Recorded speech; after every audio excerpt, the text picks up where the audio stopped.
Antra pamoka per paskutinius 2 metus su nekilnojamu turtu. Ir šiandien noriu pasidalinti su tavim, kodėl aš manau, kad laikyti nekilnojamą turtą vien tam, kad išeičiau galiausiai į nulį, šiai dienai man yra tiesiog per brangu. Parodysiu tau savo sprendimų logiką, kodėl planuoju realizuoti nuostolį būtent šitame video ir parodysiu praktiškai, pamatysi, koks bus tas nuostolis ir į kokią strategiją planuoju keisti savo prieš tai buvusią reitų ir dividendinę strategiją. Tie reitai, kuriuos buvau pasirinkusi, man generavo pasyvias pajamas kiekvieną mėnesį ir kas ketvirtį su jie turėjau papildomą strategiją. Tai apie tai matysi visame šitame video ir jeigu jau anksčiau sekei mano kelionę, tai kviečiu pasilikti tam, kad matytum, kur keliausiu su savo dabartinę strategiją, prie kurios teko prieiti tikrai neįtin lengvais pasirinkimais. O jeigu pirmą kartą pasijungiai mano kanalą ir nelabai žinai, apie ką aš kalbu būtent šitam video, tai vis tiek kviečiu paspausti prenumeruoti kanalą, laiką po video tam, kad nepavestum šitų temų, nes iš tiesų esu tiesiog mama, kuri pradėjo investuoti, kuri dalinasi savo investavimo kelionę ir noriu parodyti, kad tam nereikia išmanyti raketų mokslo informacijos, ar ne, mes neturim būti pabaigę finansų ar analitikos įvairiausių magistro studijų, bet mes tiesiog turim pradėti nuoširdžiai domėtis, ieškoti informacijos ir mėginti pakeisti savo finansinius sprendimus tam, kad ateityje gyventume finansiškai saugiau ir stabiliau. Būtent tą aš ir padariau, sprendimai nebuvo lengvi, apie visą tai dalinuosi savo kanale ir nors šitas video nėra pradedantiesiems, kviečiu vis dėlto pradėti domėtis finansais ir pasižvalgyti po kitus video mano kanale, kur informacijos pradedant investuoti, kaip pradėti, nuo ko pradėti, tikrai yra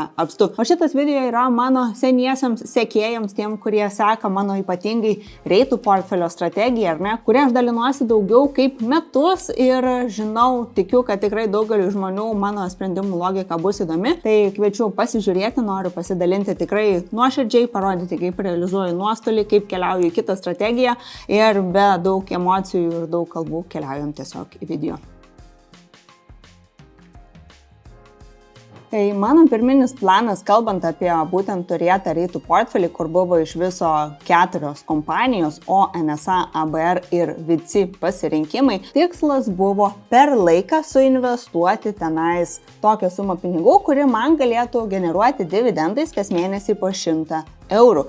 Bet taip nutiko gyvenime, kad turėjau parduoti savo investicinį butą, kuris buvo paliktas nuomai, jo vertė buvo apie 160 000 ir ką jisai man generavo išminusavus visas išlaidas, ar ne, visą priežiūrą, komunalinius ir tuo pačiu paskolos mokėjimą, tai buvo apie 300 eurų. Kaip nutiko, ar ne, kad aš būtent pardavusi būstą suradau kitą instrumentą, kuris man pasirodė ženkliai efektyvesnis ir reikalaujantis daug mažiau laiko, ar ne, investavimui, tam, kad aš užsitikrinčiau jau prieš tai turėtas pasyvias pajamas, tai pradėjau paraleliai prie reitų pasirinkimo, apie kurį komunikavau viešai, investuoti ir į JPQ pasirinkimą. Tai yra fondas, apie kurį aš esu dariusi pilną video ir apžvalgą, tai gali pasižiūrėti tiesiog štai čia, jeigu nori suprasti, kas tai per instrumentas. Na ir taip nutiko, kad suinvestavus į JPQ per laiką apie 27 000 savų pinigų, šiandien tenais yra apie 30 000 vertės portfelio dalis, todėl kad jisai taip pat pakilo vertėje, nes suinvestavau per pakritimą. Ir taip nutiko, ar ne, suinvestavus, kad būtent tas JPQ fondas dabar man generuoja maždaug po 300 eurų kiekvieną mėnesį. Ir nutiko tokia situacija, ar ne, kad štai čia aš matau vieną ETF-ą, ta pozicija, kuri iš manęs reikalauja praktiškai 20 sekundžių per mėnesį pasipildyti ją, nereikalauja papildomo analizavimo, nes tai yra geriausių pasaulio 100 įmonių akcijų krepšelis, ant kurių dar papildomai JP Morgan analitikai, ar ne, dirbantis būtent tam fondo valdyme, ką jie daro, papildomai naudodami opcionų strategijas, generuoja man pasyvias pajamas. Su šita dalim visas reitų portfelis, visas pavienių skirtingų kompanijų analizavimas, kuris atėmė labai daug laiko, labai daug energijos, tarsi nebeteko prasmės. Nes tam, kad aš investuodama po kelius šimtus eurų per mėnesį būtent į šitą reitų portfelį pagaliau pasieksiu savo $100 pasyviom pajamom, aš užtruksiu 3-4 metus ir aš turėsiu analizuoti tas kompanijas nuolatos kas ketvirtį, stebėdama konkurencinius pranašumus ar nestebėdama, kaip joms sekasi dabartiniai ekonominiai situacijai, ar ne, ypatingai ir su Trumpo pareiškimais ir apskritai stebint visą tai, kas dedasi pasaulyje, ar ne, turint minty visą šitą neapibrėžtumą. Tai mano akimis tos laiko sąnaudos, ar ne, ir tai, ką aš gaunu iš reitų portfelio, manęs nebetenkina, kai aš jau naudojuosi JPQ pasirinkimu, kuris man labai paprastai generuoja pasyvius pajamas, kaip laikrodukas išmoka, ar ne, ir šiai dienai JPQ pasyvių pajamų tas pelningumas nuo mano turimos sumos yra apie 10%. Šitą pasirinkimą tikrai galite pasižvalgyti kiekvienas. Mano viena mėgstamesnių opcijų. Tiesiog aš manau, kad dabar būti įsikibus į savo prieš metus susidėliotą strategiją ir toliau investuoti į reitus, aš manau, kad tai yra tiesiog neprotinga. Aš manau, kad aš prarasiu ne tik laiko, bet galimai ir matysiu dar didesnį nuostolį, ar ne? Ir mano akimis tie pinigai šiai dienai net ir realizavus nuostolį vis dėlto galėtų daug efektyviau dirbti augimo strategijoje, plus man nereikės sukti galvos, ar ne tik su pavienių kompanijų analizavimu, bet ir tuo pačiu su dividendų deklaravimu, mokesčių sumokėjimu, ar ne, ir sudėtingom deklaracijom. Tikrai užtruko laiko, kol priejau prie šito sprendimo, bet jau paskutinius kelis mėnesius apie jį svarsčiau. Tikriausiai tie, kas seka atidžiau, matyt, kad ir portfelis nebuvo pildomas taip disciplinuotai kaip prieš tai, ar ne, nes buvo įvairiausių minčių pas mane. Ir vis dėlto čia atsiranda labai daug emocijų, ar ne, kai mes matom nuostolį, kai mes matom pelną, o investavimas ir emocijos neturėtų eiti koja kojon. Ir tikrai nenorėjau apsiženyti su šitom savo investicijom, su reitų pasirinkimu, ar ne, tiesiog priimu sprendimą, kad aš dabar realizuoju nuostolį, nelaikau kažkokios savo nuoskaudos, ar ne, jau geriau aš greičiau prisimsiu šitą pamoką, greičiau prisimsiu šitą nuostolį, negu lauksiu, kol praeis keli metai, kol aš atsistosiu ties nuliu su tom pozicijom ir tada pardavinėsiu. Man atrodo, kad tas opportunity cost, ar ne, galimybių kaina, kai mano pinigai šiai dienai augančioje rinkoje gali dirbti tikrai kur kas efektyviau.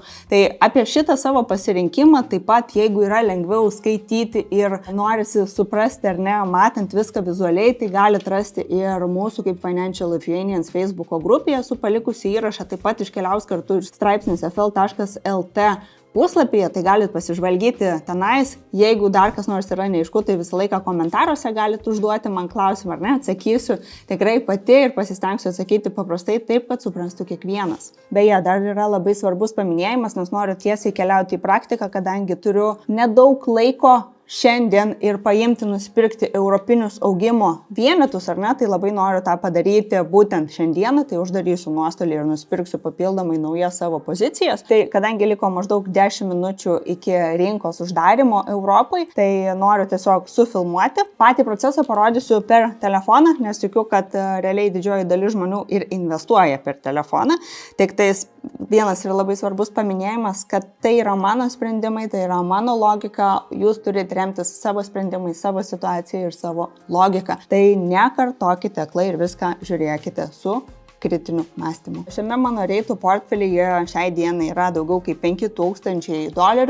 Aš jį laikau Freedom24, reguliuojamas licencijuotos brokeris, kurio nuorodą rasi apačioje, jeigu nori pradėti investuoti, jeigu nori sekti mano būtent šitą strategiją, tau jis taip pat bus reikalingas, nes turim turėti vienodą interfejsą, ar ne, tam, kad galėtų matyti, kur investuoju aš. Tai kviečiu apačioje pasinaudoti nuorodą ir pasinaudoti naujoko bonusais, o dabar parodau, kaip uždarinėsiu savo pozicijas. Nėra lengva, emociškai skauda, bet ką padarysi. Tai šiai dienai, ar ne, matysiu $727 nuostolio. Ir ką aš darau, turiu dar mint pasirinkimą, tai yra Money Market fondas, apie kurį taip pat esu daugiau kalbėjusi, ar ne, parduoti pagal rinkos vertę, vienas vienetas pas mane, ar ne, yra braukiu į viršų ir aš jį pardaviau. Toliau keliaujam, ar ne, tai yra ABR pozicija, kuri yra minus 37%. Tai per visą laikotarpį su šita dalimi aš turėsiu $378 minusą, spaudžiu parduoti, maksimaliai pateikiu nurodymą, braukiu į viršų, toliau NSA. Uždarau beveik minus $200, taip, max pateikiu pirkimų užsakymą, good, toliau. Kas liko? Pozicija, kuri moka dividendus kas mėnesį, yra $34 pliusas, parduodu, max 33, braukiu į viršų, Gudu, keliaujam toliau. Vici pasirinkimas, kuris realiai visą laiką sėdėjo nulio, bet kol atėjo filmavimo diena, pakrito pakankamai ženkliai, tai vėlgi minus $200, bet tikrai nelauksiu, kol atsistatinės, nes aš tikiu, kad tie pinigai man daug geriau sudirbs kitur. Parduodu, 57 vienetai, braukiu į viršų. So sad.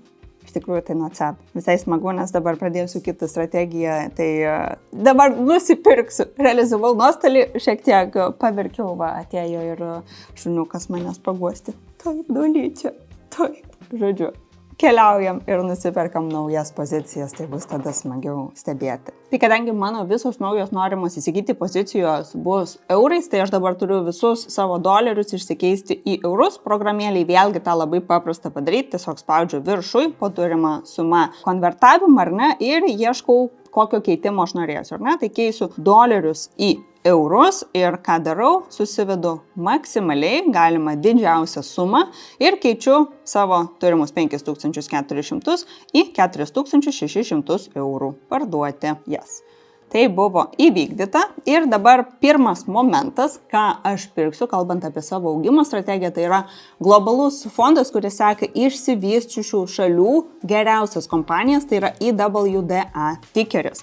Ką aš padarysiu, susivesiu į paiešką IWDA, tai yra viso pasaulio išsivysčiusios kompanijos, prekybą ir pirksiu 22 vienetus. 22 vienetai, 2500 pinigų, praktiškai pusė mano turimų dabar laisvų pinigų. Toliau, ką darau, keliauju atgal į kotiruotės, ar ne, IWDA buvo nupirkta. Kita dalis, noriu papildyti šitą savo strategiją, satelitinę poziciją, tai yra besivystančios rinkos, ko aš anksčiau savo portfelyje nesu turėjusi, bet manau, kad būtų gera proga nepraleisti. Ir ką darau, spaudžiu prekybą ir pirksiu 12 vienetų. Perku 12 vienetų, 480 eurų, braukiu į viršų. Ir paskutinis mano pasirinkimas tai yra BTIC ETP, tai nėra ETF-as, ar ne, tai yra šiek tiek kitoks instrumentas, apie kurį galėsiu papasakoti vėliau, kaip plačiau kalbėsiu apie šitą savo strategiją, bet aš šiai dienai noriu pasipildyti būtent šito investicinio pasirinkimo šiek tiek daugiau, nes bitkoinas, jeigu mes pasižiūrėsime bitkoino kainos judėjimą, ar ne, per paskutinius 5 metus, ir va čia nuo spalio mėnesio, ar ne, jis yra labai ženkliai pakritęs, tai mano akimis aš dabar tiesiog turiu gerą momentą, aš taip manau, ar ne, nekartokit šitų dalykų, kiekvienas turim savo nuomonę ir pagal skirtingą informaciją traktuojam dabartinę situaciją. Tai aš noriu pasipildyti BTIC pasirinkimą kiek agresyviau ir pirksiu 24 jo vienetus. BTIC. Turiu 1 minutę.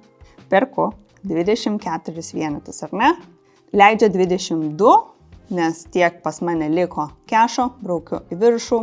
Ir pirkimas, tai pavedimas rinkos kaina aktyvus ir įvykdytas. Tai minučių tikslumu iki rinkos užsidarimo spėjau viską pasidaryti, viską parodžiau per telefoną, kiek tai yra paprasta. Tai taip, labai greitai, mano akimis vertinant su laiku, kurį užtrukau svarstydama, galvodama, diskutuodama ir ieškodama geriausių sprendimų savo prieš tai turėtai situacijai ir žvelgiant į savo ateities tikslus, realizavau nuostolį, palikau emocijas nuošalyje ir įšokau į augimo strategiją. Tai apie šitą strategiją kalbėsiu tikrai labai daug savo kanale, pasistengsiu tai pateikti kuo paprasčiau tam, kad būtų suprantama ir pradedantiesiam. Ir pabaigai labai noriu paskatinti jūs neapsiženyti su savo investicijom, jeigu keičiasi jūsų tikslai ir jūsų kryptis. Keliaukite, priimkite pamokas kuo anksčiau, kuo greičiau ir tapsite tiesiog išmintingi, budrūs investuotojai, kurie žino, kaip valdyti savo pinigus ir nuostolį priimti tikrai nėra labai smagu, bet tuo pačiu labai smagu vėliau matyti, kad vis dėlto pamokos buvo išmoktos ir pinigai gali dirbti dar efektyviau kažkur kitur. Tai būtent žiūrint į savo visą pilną turimą portfelį, aš manau, kad šita dalis laikėsi kaip inkaras, ar ne, ir tikrai neišnaudojau net ir tų pačių 5000 eurų, ar ne, tam, kad galėčiau matyti efektyvų augimą ar netgi efektyvų efektyviai, kiek įmanoma, ar ne, su šiai dienai man žinomam galimybėm gauti tas pačias pasyvias pajamas. Pasidalinau savo sprendimais, visa tai, kas bus apie naują strategiją, keliauja į tolimesnius video, o visi tie, kurie norit pamatyti, kaip dirba realūs pinigai, kokius sprendimus aš priimu, būtent momentiškai, netgi tada, kai filmuoju video, kada perku ir parduodu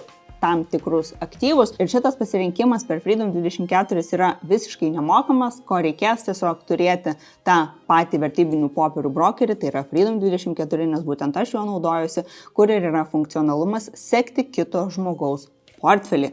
Tai kviečiu stebėti, kviečiu klausti, o kol kas labai ačiū, kad žiūrėjai ir pasimatysim jau kitam video. Iki. Taip, matai, toks buvo dalykas. Ne. Gerai.